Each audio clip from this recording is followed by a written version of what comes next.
Bienvenue à notre présentation sur le concept d'univers chez Galilée, astronome et physicien italien. Nous explorerons comment Galilée a transformé notre perception de la nature, la considérant comme une réalité strictement matérielle gouvernée par des lois mécaniques. À la fin du XVIe siècle et au début du XVIIe siècle, l'Europe traverse une période de bouleversement intellectuel marquée par la Renaissance. Cette époque est caractérisée par une soif de connaissance et un désir de comprendre le monde de manière rationnelle. C'est dans ce contexte que Galilée va révolutionner la perception de la nature et inventer le concept d'univers. Galilée Galilei, souvent appelé le père de la science moderne, introduit une nouvelle façon de concevoir la nature et une nouvelle manière de l'étudier. En améliorant les performances du télescope, Galilée observe les lunes de Jupiter, les phases de Vénus, les montagnes et cratères de la Lune, et les taches solaires. De telles observations, selon lui, démontrent que les corps célestes ne sont pas parfaits et immuables, mais soumis à des changements et des lois naturelles. D'autre part, de telles découvertes fournissent des preuves en faveur du modèle héliocentrique de Copernic, indiquant que la Terre et les autres planètes tournent autour du Soleil, renversant ainsi la vision géocentrique de l'univers. Pour Galilée, il n'y aurait donc pas de monde distinct, comme le croyaient les anciens, en particulier Aristote, un monde éthéré et pur, celui du ciel, peuplé de corps parfaits et régi par des lois nécessaires, et un monde sensible et imparfait en dessous, appelé sublunaire par Aristote, c'est-à-dire sous la Lune, où les vivants et les humains sont soumis au hasard et à la contingence. Cette vision hiérarchique des mondes, distinguant le ciel et la terre, sera reprise et réinterprétée dans la cosmologie chrétienne pour refléter les croyances religieuses et théologiques de l'époque. Dans la cosmologie chrétienne, par exemple, le ciel est généralement considéré comme la demeure de Dieu et des anges, un lieu de perfection divine et de béatitude éternelle. Cette vision s'inspire de la conception antique du ciel comme étant le domaine des corps célestes parfaits, mais elle est transformée pour représenter le foyer de la divinité chrétienne. La terre, quant à elle, est perçue comme le lieu où se déroule l'histoire humaine, le théâtre de la création divine et du plan de salut.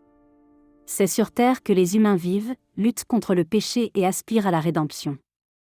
La cosmologie chrétienne maintient ainsi une hiérarchie entre le ciel et la terre, reflétant la supériorité spirituelle du ciel par rapport à la terre. Le ciel est considéré comme plus noble et parfait, tandis que la terre est vue comme un lieu temporel et imparfait. Mais Galilée, par ses observations, démontre qu'il n'existe qu'un seul monde, un univers, au sens propre, une seule et unique réalité matérielle soumise aux mêmes lois. Le mot « univers » vient du latin « universum », terme qui signifie « tout ce qui est uni en un seul ensemble ». En d'autres termes, il renvoie à l'ensemble de tout ce qui existe, considéré comme un tout unifié. Galilée propose que l'univers est une réalité matérielle régie par des lois physiques et mécaniques, plutôt que par des forces divines ou mystiques. Mais plus qu'une nouvelle vision du monde, Galilée apporte une nouvelle méthode, une nouvelle manière de faire de la science, censée faire de la physique une « science exacte ». Il soutient ainsi que les phénomènes naturels peuvent être décrits par des équations mathématiques. Les sciences mathématiques, selon lui, ne doivent pas être réservées à l'étude des figures idéales, la géométrie, et des nombres purs, l'arithmétique, comme le faisaient les anciens, mais doivent s'étendre à l'ensemble de la réalité matérielle. La physique, étude de la nature, doit devenir mathématique. La nature est un grand livre écrit en langage mathématique. Cette affirmation résume la conviction profonde de Galilée quant à la capacité des mathématiques à décrire et à expliquer les phénomènes naturels. Selon Galilée, les lois de la nature, telles que les lois du mouvement uniformément accéléré, de l'inertie ou de la chute des corps, peuvent être exprimées sous forme d'équations mathématiques simples. C'est pourquoi Galilée attend de la physique mathématique, en tant que science exacte, qu'elle favorise une perception objective et détachée, en mettant de côté les croyances humaines et les impressions subjectives.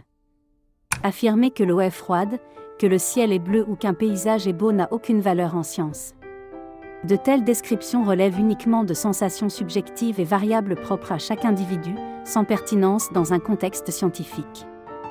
Quand une plume me titille, dit Galilée, cette titillation est tout en moi et non dans la plume. Pour devenir exacte, la physique mathématique doit dépouiller son étude de toute dimension humaine.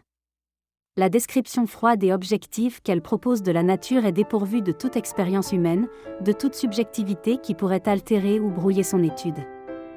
La science, dans son acte inaugural, se veut inhumaine, elle est la science des atomes et des particules, qui met à distance tout ce qu'un être vivant peut éprouver et connaître de son milieu, de son monde. René Descartes, contemporain de Galilée, a également joué un rôle crucial dans l'évolution de la perception de la nature. Celui-ci propose que l'univers fonctionne comme une machine géante où tous les phénomènes peuvent être expliqués par le mouvement et l'interaction de la matière. Sa vision mécanique de la nature soutient que les lois de la physique gouvernent tout, des planètes aux corps humains. Galilée et Descartes partagent la conviction que l'univers est une réalité matérielle régie par des lois mathématiques et mécaniques. Mais tout en soutenant une vision mécanique de la nature matérielle, Descartes distingue la matière de l'esprit, la res extensa, ou réalité étendue, matérielle, et la res cogitant, ou réalité pensante, introduisant le dualisme corps-esprit. Il permet ainsi de penser l'homme comme un être d'exception dans la nature, échappant en partie, par son esprit, par ses facultés de conscience et de libre arbitre, au règne de la nécessité matérielle. Dans tous les cas, Galilée et Descartes ont radicalement changé notre perception de la nature en la concevant comme une réalité strictement matérielle gouvernée par des lois mécaniques. Galilée, par ses observations et ses expériences, a montré que les phénomènes naturels pouvaient être compris et prédits par des lois mathématiques. Descartes, par sa philosophie mécaniste, a renforcé cette vision, contribuant à l'émergence d'une science moderne à la fois exacte et efficace. Ensemble, ils ont posé les fondations d'une compréhension scientifique de la nature qui continue d'influencer notre monde aujourd'hui. Merci de votre attention.